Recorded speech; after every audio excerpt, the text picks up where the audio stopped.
This is the Washington Times front page for Thursday, November 6, 2025. Thanks for joining us. I'm George Gerbo. President Trump's tariffs have run into serious skepticism at the Supreme Court, where it questioned whether Congress had given the president such an expansive power. Alex Sawyer and Tom Howell report Chief Justice John Roberts pointed to a problem with the International Economic Emergency Powers Act that Trump is using, in that the statute doesn't use the word tariffs.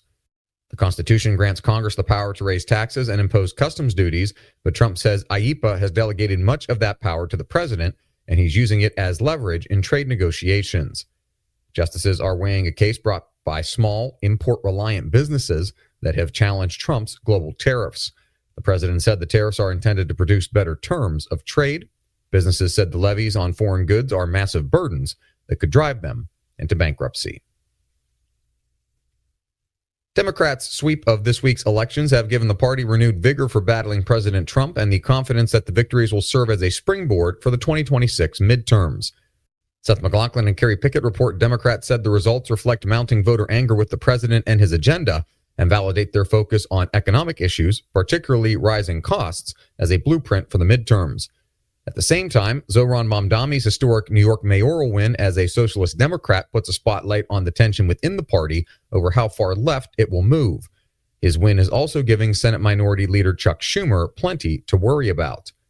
His refusal to endorse Mamdani has ruffled feathers on the party's left flank, especially the energized crowd that has been pushing for Representative Alexandria Ocasio-Cortez to take on Schumer in a 2028 Senate primary.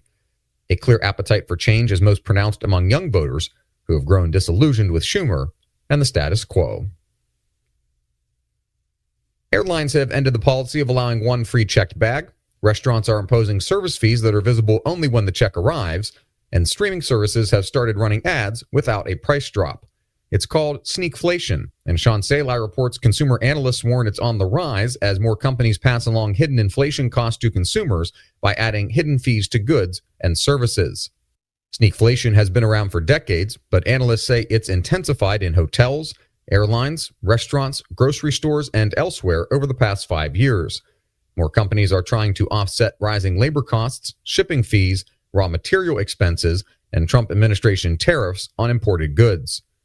Consumer advocates suggest the best way to resist sneakflation is for consumers to identify companies that charge them more than expected and then shift their business to more transparent companies. And finally, Syrian President Ahmad al-Shara and Saudi Crown Prince Mohammed bin Salman's back-to-back visits to the White House next week will represent an extraordinary gamble. Jacob Wertschafer reports less than a year ago, al-Shara led an Islamist militia with roots in Syria's al-Qaeda affiliate.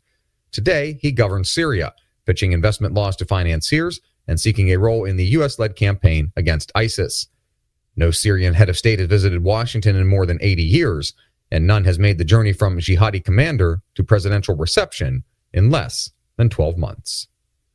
Find all today's front page stories at WashingtonTimes.com/front page or on the Washington Times app, and find us wherever you get your podcasts. You can also find us on social media at Wash Times for breaking news, sports, commentary, and more.